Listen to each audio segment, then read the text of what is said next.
My ancestor was one of the sons of Aaron. Our family were converted to the first church in Antioch.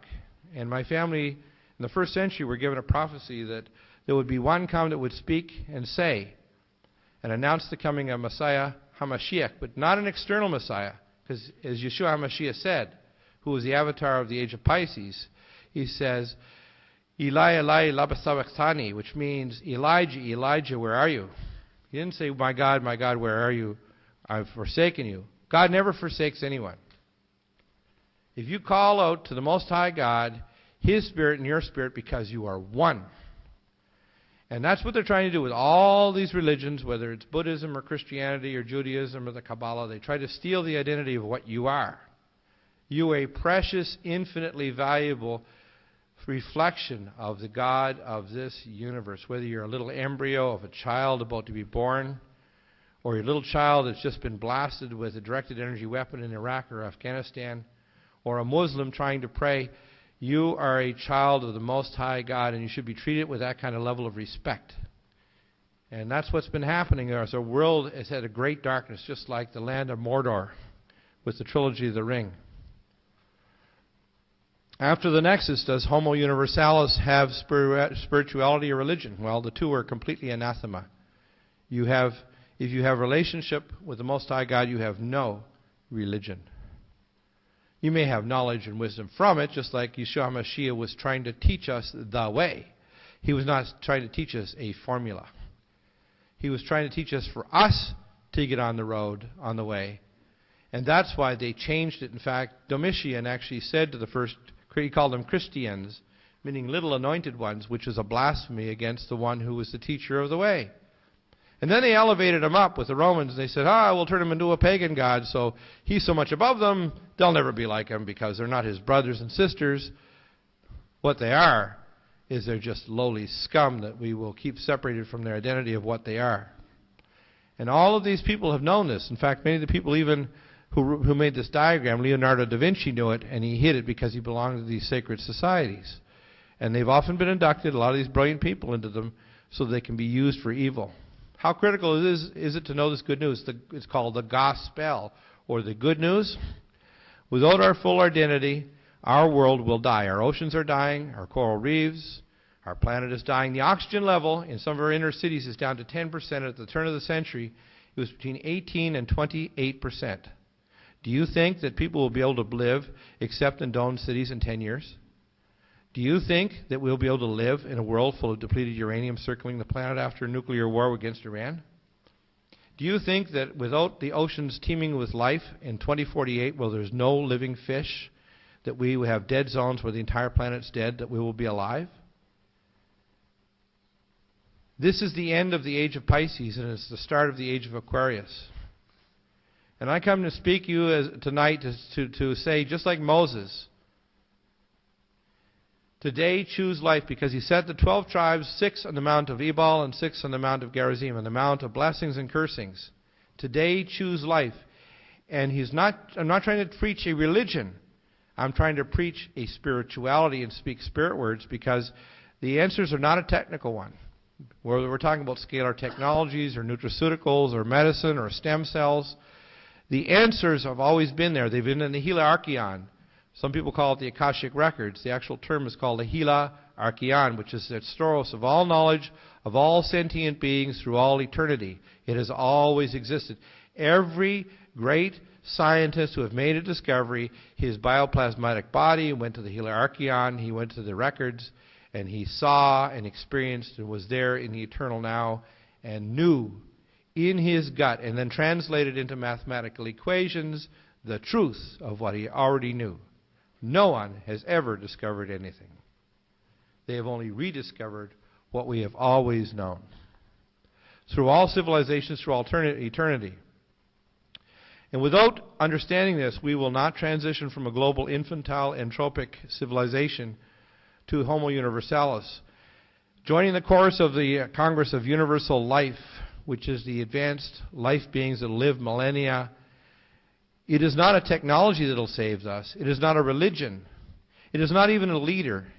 It's the people that are listening tonight or watching the video or the DVD. It is the people who are the avatars. They're the bubbles in that bottle of champagne that when the intention are put on the hands on the bottle, those bubbles are already rising to higher levels of understanding. And you need to speak not to the general population, but to those who are the change shapers, the people who are respected, whether they're policemen or military or politicians or world shakers, for them to choose today life, because they may be billionaires, they may be powerful, they may be physical specimens, they may be brilliant, but they're all dead meat, unless their spirits are enlightened to become homo universalis and get to know who they are, which is a reflection, a child, a son or daughter, a ruler of this universe. And the real gospel is not that Messiah is coming externally like a hologram over the horizon. The Messiah is in the mirror when you get up in the morning.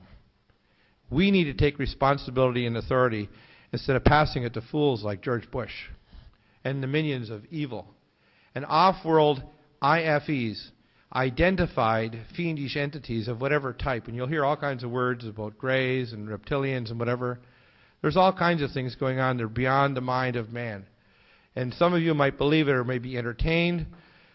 These demonic entities have been here since time immemorial and have been invading our planet. But it is the last time our civilization will have to face this. We will either pass this test because our technologies are more horrific and more deadly than even at the time of Atlantis and Lemuria. We're either going to ascend and become a true age of Aquarius where we live for millennia and we know the Most High God, where there is no religion because there is only a knowing.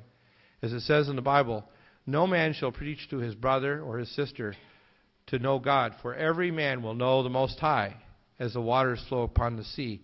Everyone will have an ever-present knowledge, because anyone who doesn't will not even draw breath. They have to know this, that in places like Ashurbanipal, India, when these things happen, man has genes and so on that shows that we have signatures, we have footprints, we have things that tell us that we are a very distant and ancient people, but we have not passed the test in the past. What we have done is we have descended to destruction, to balkanization, to evil, to depleted uranium wars against our own civilization and all living things. What are the ultimate questions? Well, is man alone in the universe? Does man have a purpose? What is the origin of evil?